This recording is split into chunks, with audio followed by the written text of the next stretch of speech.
안녕하세요. 저는 얼마 전 하나뿐인 아들을 결혼시킨 50대 여성입니다.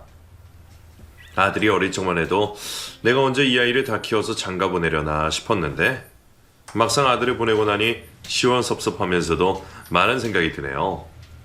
그동안 아이를 키우며 말 못할 고생도 많았고 사연도 많았지만 그 중에서도 제 결혼 생활이 가장 다사다난했던 게 아닐까 싶습니다. 여러분께 어떻게 설명해야 할지 모르겠지만 저는 그동안 남편이 둘이었거든요. 지금은 모든 것이 정리가 되었고 저도 안정을 찾았지만 그 세월을 지나온 저는 참 할 말이 많습니다. 당시 여유 없는 친정에서 자랐던 저는 20대 초반 어린 나이에 말 몇 마디 섞어본 적 없는 남자와 중매 결혼을 했습니다. 평생 같이 살 남자를 어떻게 몇 번 보지도 않고 결혼을 하는지 싶었지만 그 시절이야 다들 그렇게 사는 거라 생각했습니다. 잘 모르는 사이에 사랑도 없이 한 결혼이었지만 그래도 저는 남편에 대한 기대가 없지 않았어요. 좋으나 싫으나 한평생을 같이 해야 할 사람인데 하루빨리 정부치고 사는 게 좋을 테니까요. 하지만 제 남편은 참 가까워지기 어려운 사람이었습니다. 애초에 말수도 별로 없었고 제가 불편한 건지 부끄러운 건지 살면서 저한테 먼저 말을 건네는 법이 없었어요. 거기다가 대학 졸업 후에 곧바로 사법고시를 준비하던 수험생이라 매일 공부한다고 서재에만 박혀있느라 저랑은 얼굴 한번 마주치기 어려운 정도였어요. 그나마 얼굴 마주볼 때가 식사 시간인데 다 같이 먹는 식사 자리에서는 시어머니 눈치에 제가 먼저 말을 붙이기 힘들었고 밤에는 공부하다가 늦게 잔다며 저더러 먼저 자라고 하는 통에 저는 밤에도 남편 얼굴을 보지 못했습니다. 아무리 선을 봐서 결혼을 했다고 하지만 이건 제가 결혼을 한 건지 수험생 뒷바라지라러 식모로 들어간 건지 모를 정도였죠. 게다가 시어머니는 저를 정말로 식모처럼 생각하시는 듯 했고요. 가난했던 제 친정과 달리 시댁은 여유 있는 집안이었어요. 돌아가신 시아버님이 살아계실 적만큼은 아니지만 그래도 대대로 지역 유지로 기세 등등하던 시댁이었습니다. 집도 시골에서는 흔히 보기 힘든 기와집이었죠.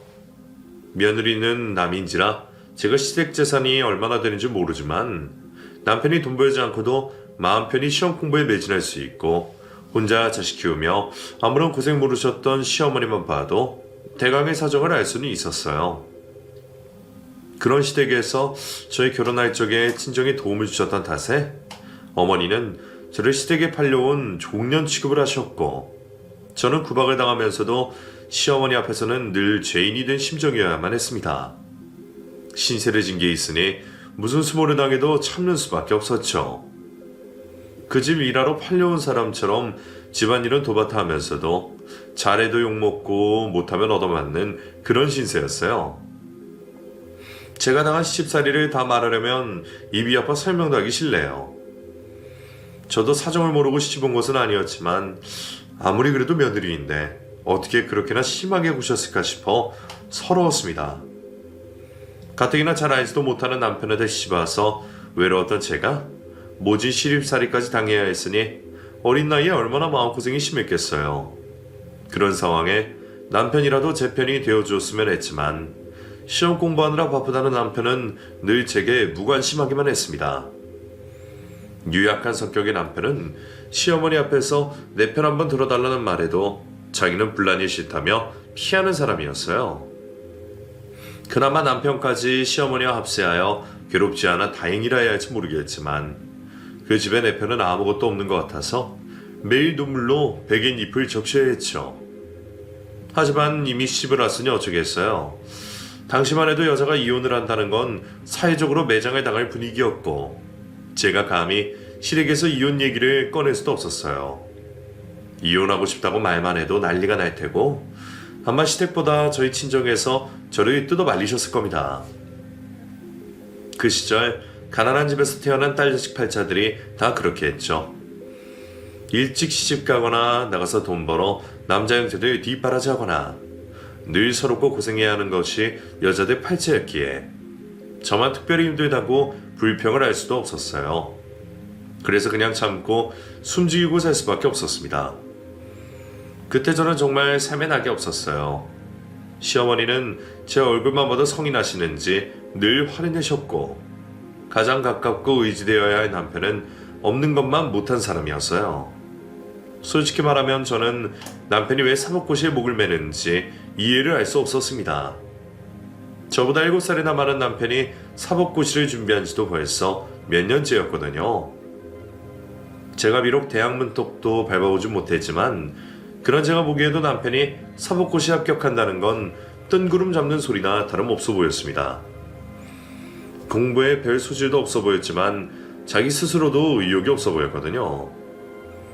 시어머니 성화에 매일 책상 앞에 앉아있긴 하지만 도통 책을 읽기나 하는 건지 몇 날 며칠이 되도록 책 한 장 넘어가지 않는 날들도 있었죠.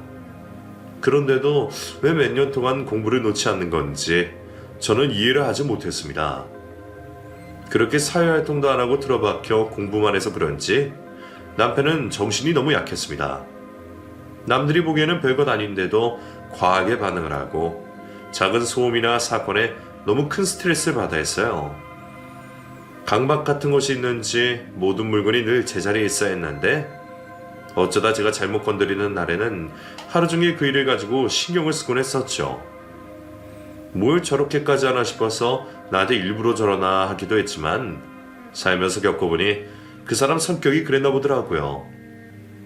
덕분에 예민한 남편 뒷바라지까지 하는 저도 스트레스가 만만치 않았습니다. 거기다 남편이 백수신세라는 게 참 고달픈 일이었어요.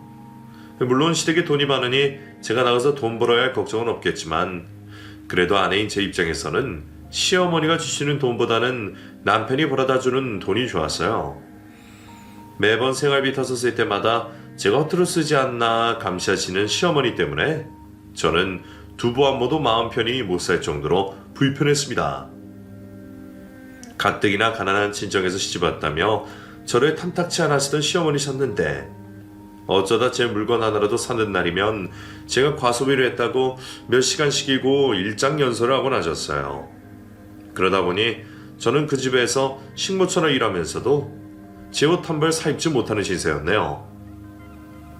그게 서러워서 차라리 내가 벌어서 내가 쓰고 싶다 생각한 적도 많았습니다. 아마 집에서 떠밀지 않았더라면 저는 평생 결혼 생각 없이 저 혼자 잘 먹고 잘 살았겠다 싶더라고요. 그런 생각을 할 정도로 저의 결혼 생활은 갑갑한 감옥 생활이나 마찬가지였어요. 그래도 다행인지 저는 결혼 3년 차에 임신을 하게 되었습니다. 그동안 시어머니가 빨리 장손 낳으라며 재촉이 심하셨는데 남편이 공부 안 하는 핑계로 골방에만 갇혀 나오질 않으니 임신 소식을 들을 길이 없었죠. 그러다 3년 만에 겨우 얻게 된 자식 소식에 저는 기쁠 수밖에 없었습니다. 늘 감정폭이 크지 않던 남편 역시 임신 소식에는 오랜만에 웃음을 짓더라고요. 환하게 웃는 남편과 좋아하시는 시어머니를 보자 저도 왠지 희망이 느껴졌습니다. 집안에는 아이가 있어야 한다는 말처럼 아이 덕분에 우리 가정에도 행복이 찾아올 거라 생각했죠. 제가 아들을 낳자 제 사정도 조금 나아지기는 했습니다. 시어머니는 장손을 낳았다고 좋아하셨고 그제서야 나름 며느리 대접도 해주셨어요.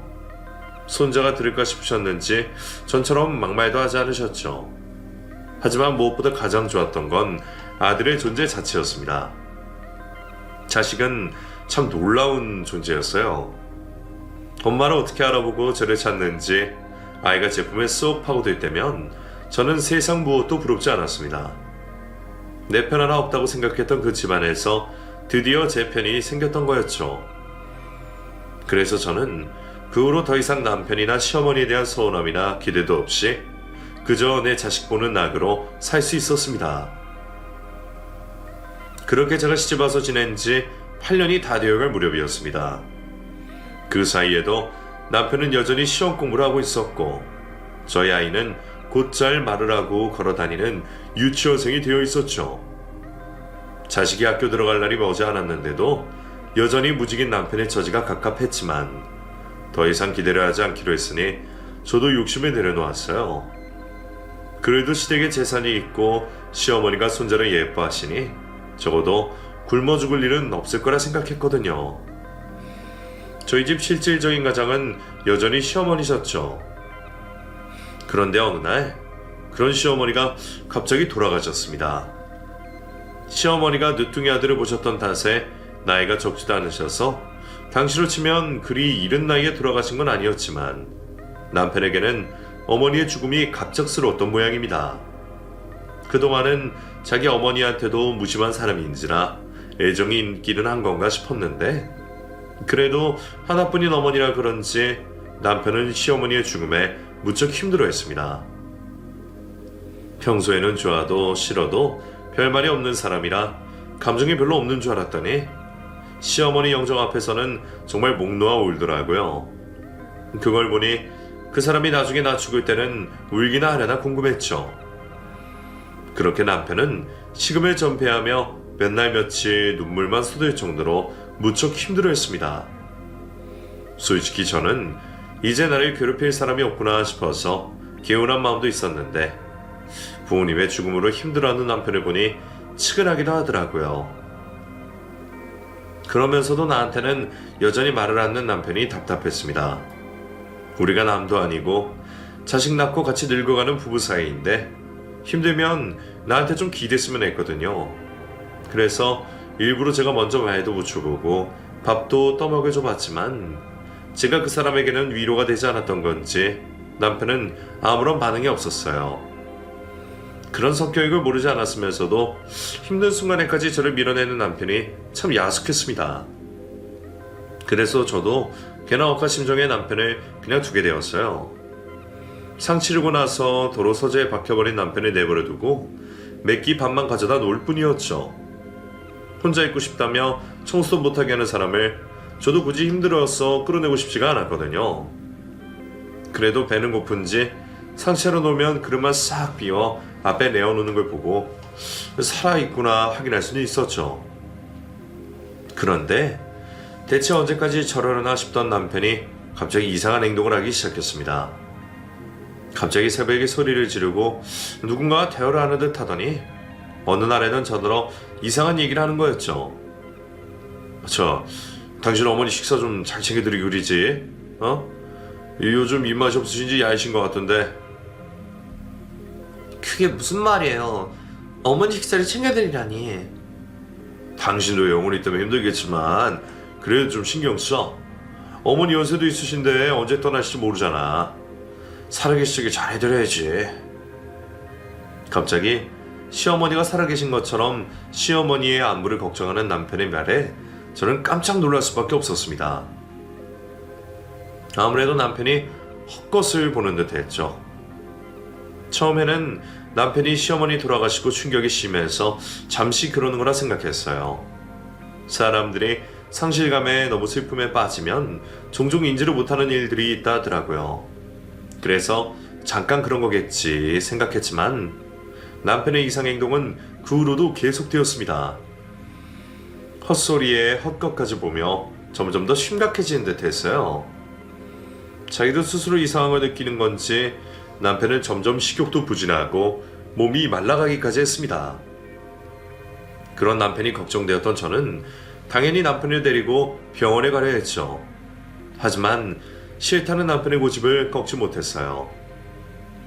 제발 병원 좀 가봐요. 당신 이러다가 정말 큰일 나겠어요. 내가 정신병원을 왜 가? 당신은 지금 내가 미치기라도 했다 이거야? 그러면 당신은 지금 멀쩡하다고 생각해요? 자꾸 있지도 않은 걸 보고 듣는데 병원 가서 치료를 받아야죠. 왜 자꾸 고집을 부려요? 나는 멀쩡하다니까 그래? 나야말로 당신이 정말 이상하다. 왜 이렇게 나한테 스트레스를 주는 거야?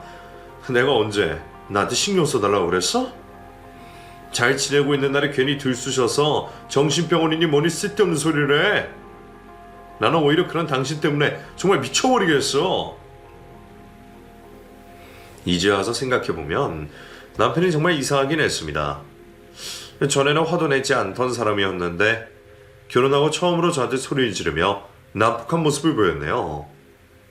결국 남편은 제 말을 듣지 않으며 저와 싸우려 들었고 그러던 어느 날 편지 한 장만 남겨놓은 채 집을 나가버렸습니다. 이런 선택을 하게 돼서 유감이지만 나도 이제 자유로워지고 싶어. 처자식이니 시어미니 나를 억압하고 구속시키는 것을 다 버려두고 숨쉬고 살고 싶다. 나 돌아오지 않을 거니까 당신도 나 기다리지 말고 새 인생 찾아 떠나. 미안해 영훈 엄마. 남편은 자유를 찾겠다며 처자식을 버리고 떠났습니다. 겨우 그딴 편지 한 장 놓고 가면 된다고 생각하는 건지 그 상황이 너무 어이가 없고 황당해서 남편의 가출을 믿을 수 없었어요.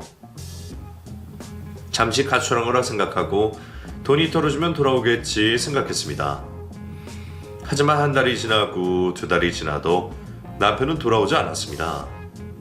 대체 어디로 가버린 건지 수소문해보려고 했지만 남편의 지인도 모르고 갈 곳도 모르던 저는 남편을 도통 찾을 수가 없었어요.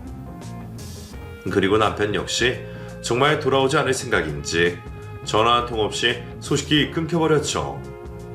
세상에 어떻게 이렇게 무책임하게 자기 생각만 할 수 있는 건지.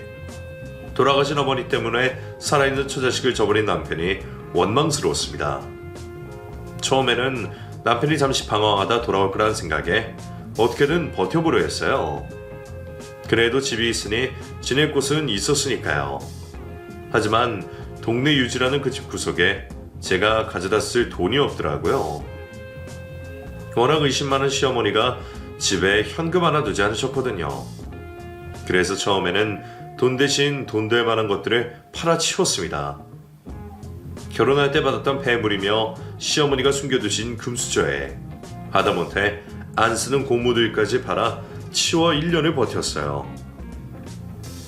아이 혼자 두고 일을 하지도 못하니 그렇게 사는 수밖에 없었어요. 하지만 그 집도 오래 할 수 없었습니다. 그렇다고 세간살림을 다 팔아치우자니 결국 그 집이며 물건들은 제 것이 아니잖아요. 미워 죽겠는 남편 집살림을 축내고 싶지도 않았고 언제 돌아올지 모르는 남편을 기다리고 있느니 차라리 아들 데리고 내 살 길을 찾아야겠다 싶더라고요. 남편 놈도 집 두고 가출한 마당에 제가 집을 못 떠날 일이 뭐가 있나 싶었어요. 시댁이 그렇게 지긋지긋했던 저는 차라리 그 집을 떠나 남편을 버리고 새 삶을 찾고 싶었습니다. 남편이 돌아온다 한들 이제는 더 이상 같이 살 수가 없을 텐데 어차피 이혼하면 혼자 살아야 하니 그럴 거면 하루빨리 나가는 게 낫겠다 싶었죠. 저는 무슨 일이 있어도 다시는 그 집으로 돌아가지 않겠다고 다짐하면서 얼마 남지 않은 폐물을 챙겨 그 집을 떠났습니다. 그리고 도시로 나가 터를 잡게 되었죠. 그래도 아무도 없는 곳보다는 아는 사람 하나라도 있는 곳이 낫지 않겠나 싶어 지인이 있는 동네에 방을 얻어 살게 되었습니다. 한 동네 살며 알고 지내던 언니가 그곳에 살고 있었거든요. 그리고 8살이 된 저희 아들은 그곳에서 학교를 다니기 시작했습니다. 그 후로 저는 아는 언니 따라 일을 다니게 되었습니다. 시집살이 할 때는 네가 뭘 할 수 있겠냐며 먹여주고 재워주는 것만으로 감사하다는 소리만 들었는데 막상 해보니 저도 혼자 잘할 수 있더라고요. 물론 안 하던 일을 하려니 힘들고 어려운 점도 많았지만 시집살이 할 때에 비하면 어려운 것도 아니었습니다. 시집살이하고 살림한다고 돈 주는 사람은 없었지만 일을 하면 돈이 들어오니 그만큼 보람된 게 없었죠. 시어머니한테 돈 받아 쓰면서 내 것 한번 사보지를 못했던 저로서는 내가 버는 돈으로 내 마음대로 할 수 있다는 게 엄청나게 대단한 일이었습니다. 마치 처음으로 자유를 얻은 기분이었죠. 그래서 저는 고되어도 매일 힘을 내며 살 수 있었어요. 이곳에서는 속썩이는 남편도 없고 괴롭히는 시어머니도 없으니 나 혼자 열심히만 하면 아이 키우면서도 잘 살아지겠더라고요. 그래서 그런지 저는 남편의 존재에 대해 금방 잊어버렸습니다. 서류상으로는 우리가 아직도 부부였지만 안 보고 살다 보니 내가 결혼을 하기나 했던가 싶기까지 하더라고요. 그렇게 저는 제 삶에서 전 남편의 존재를 지우며 제 인생을 살아가게 되었습니다. 그러다 보니 저도 자꾸 욕심이 생기는지 어느 날 분에 넘치는 욕심까지 부리게 되었네요. 저는 어느 날 한 남자를 만나게 되었습니다. 저희 아들이 다니는 태권도 학원 원장님인 태찬 씨였죠. 혼자 사는 저처럼 태찬 씨도 일찍이 자식 없이 사별을 하고 혼자 지내는 사람이었습니다. 둘 다 외롭고 서러운 사정 때문인지 저희는 금세 가까워질 수밖에 없었어요. 혼자 사는 남자가 밥이나 잘 챙겨 먹을까 싶어서 반찬도 챙겨드리고 김장도 나눠드리고 자주 뵙다 보니 어느새 정이 들었는지 연이 닿게 되었네요. 태찬 씨가 좋은 사람이라는 걸 알면서도 제 형편의 지용 같은 건 말도 안 된다고 생각했는데 제 마음이 마음대로 되는 게 아닌지 결국 솔직해질 수 없었습니다.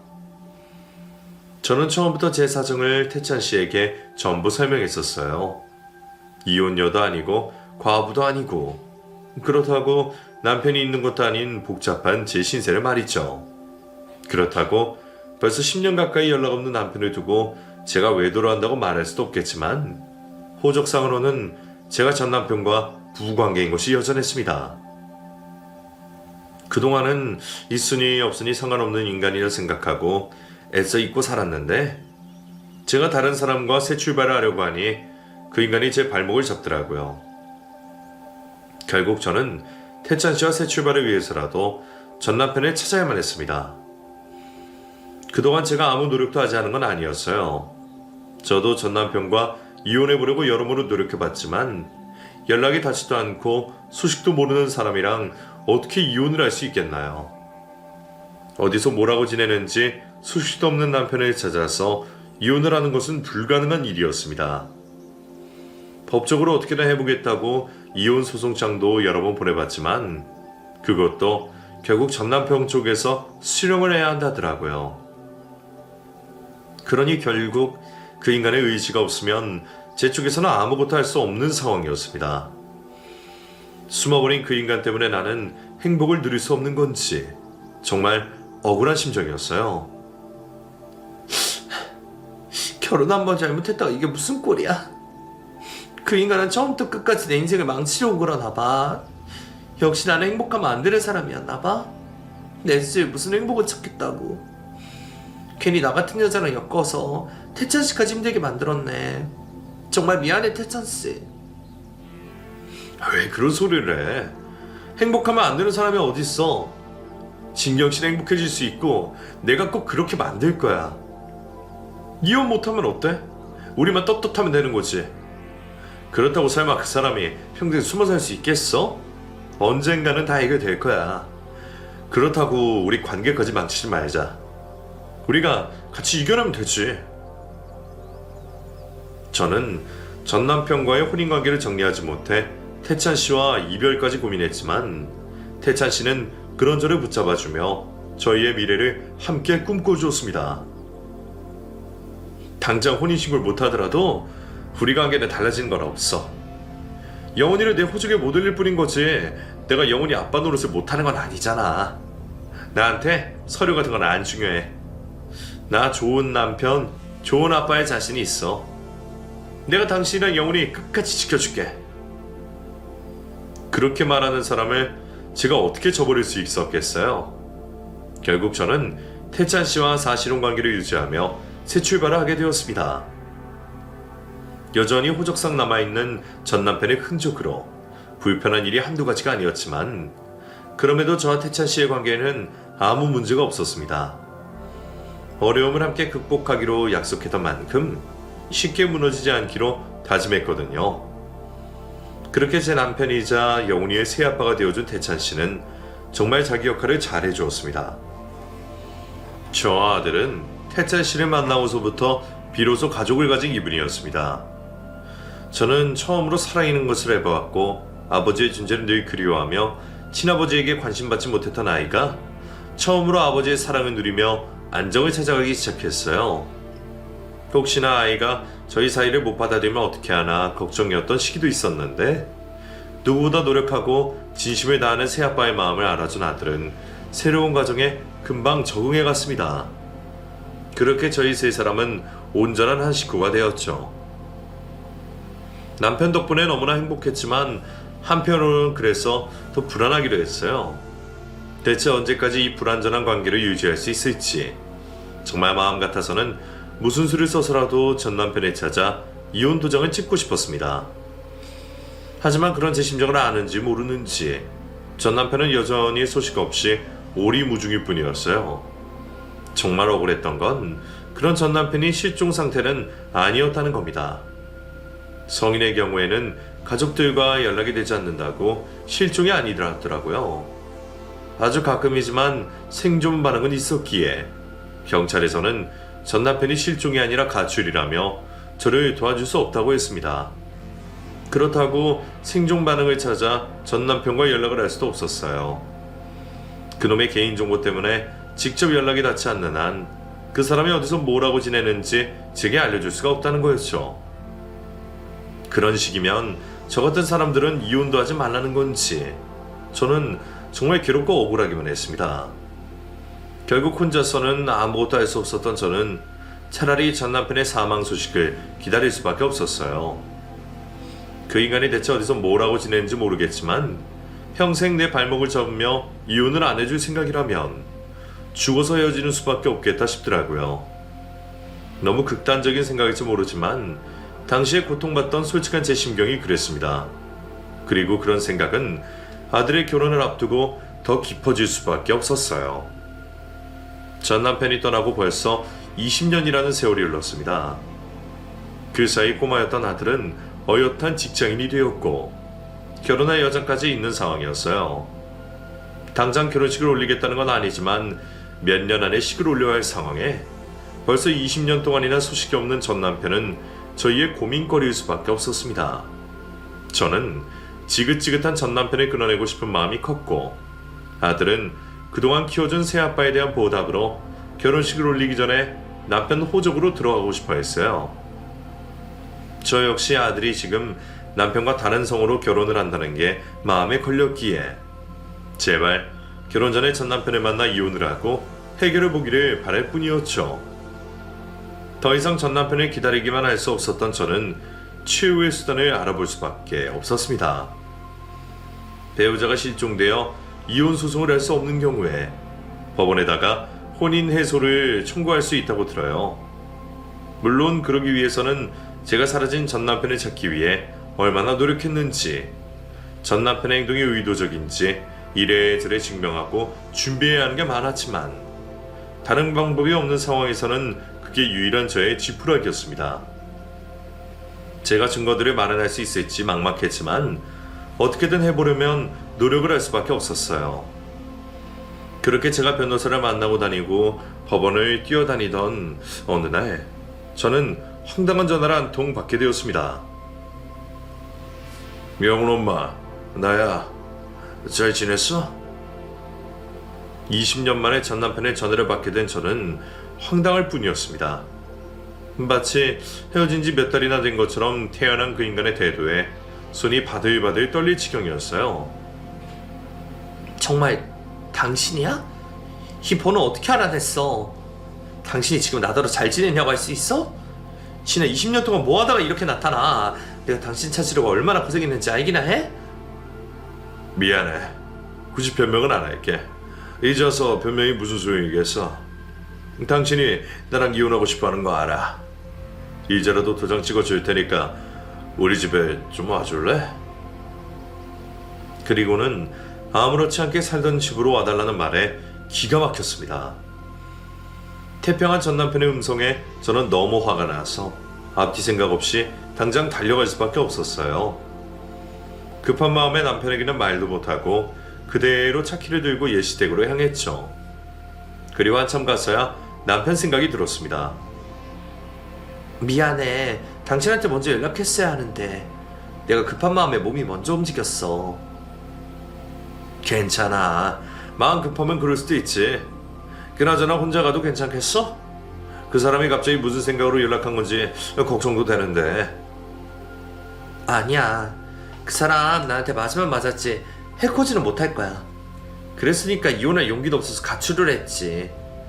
아무튼 걱정할 필요는 없으니까 안심해. 그때도 저는 전 남편을 어떻게 혼내줘야 할지 그게 걱정이었지. 설마 그 사람이 제게 해코지를 하거나 염려할 만한 일이 있을 것은 생각하지 않았어요. 그렇게 온갖 생각을 하며 차를 몰고 왔던 저는 20년 만에 마주한 시댁의 풍경에 놀랄 수밖에 없었습니다. 그 시절에는 마치 저를 잡아먹을 듯 무섭고 웅장해 보였던 기와집이 이제는 완전히 노후되어 귀신이 나올 법한 폐가의 모습이었습니다.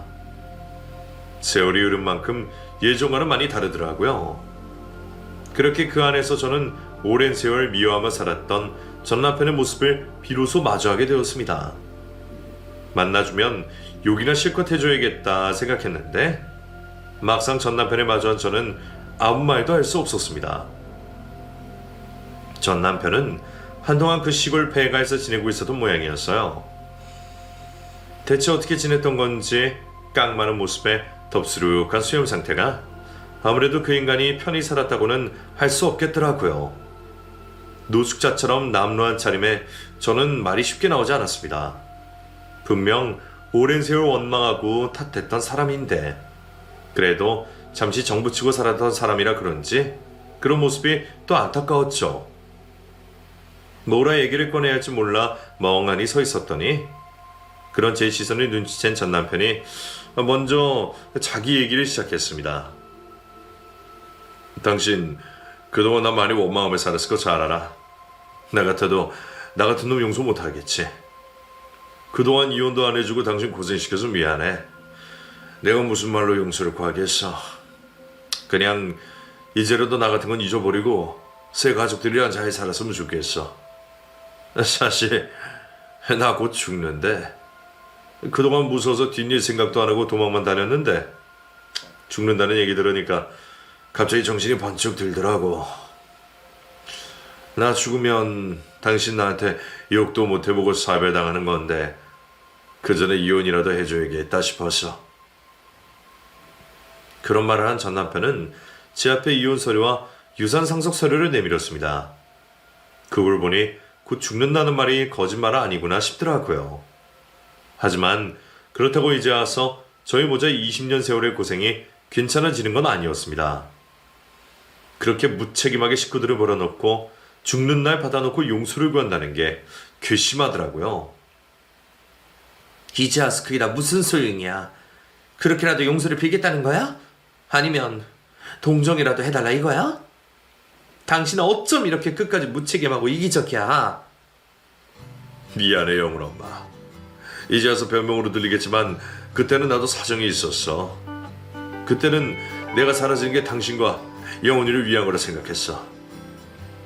화내내는 제게 전 남편은 제가 몰랐던 자신의 사정에 대해 설명해 주었습니다.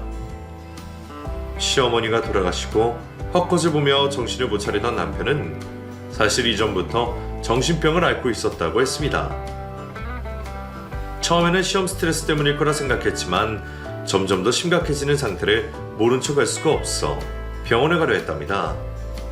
하지만 시어머니는 자기 아들에게 정신병이 있다는 걸 믿고 싶지 않았고 그런 아들을 알아서 괜찮아질 거라며 방치해 주셨죠.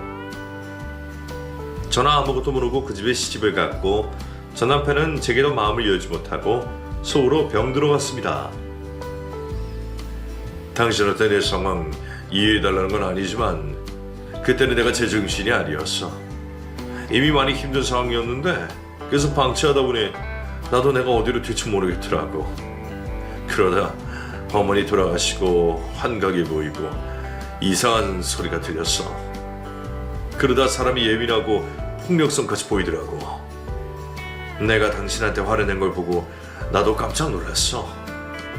내가 당신한테 무슨 짓을 할까 무서웠어. 그때는 정말 다른 생각을 할 수가 없어서 그냥 도망가는 밖에 길이 없더라고. 그래서 제정신도 아닌 상태로 그냥 집을 나가버린 거야. 그렇다고 어떻게 처자시켜버리고 도망을 가? 차라리 도와달라 했어야지. 지금은 나도 후회가 되지만 그때는 그냥 당신이나 영훈이가 어떻게든 살겠지 싶었지 다른 생각을 못했어. 나도 잘 살았던 건 아니야. 처음 몇 년은 길에서 노숙하면서 아무 생각 없이 살았지. 혼자 있다 보니까 정신은 점점 더 안 좋아지고 상태는 더 나빠졌어. 그러다가 보호소 같은 곳에도 가고 무연고자로 몇 년을 살았어.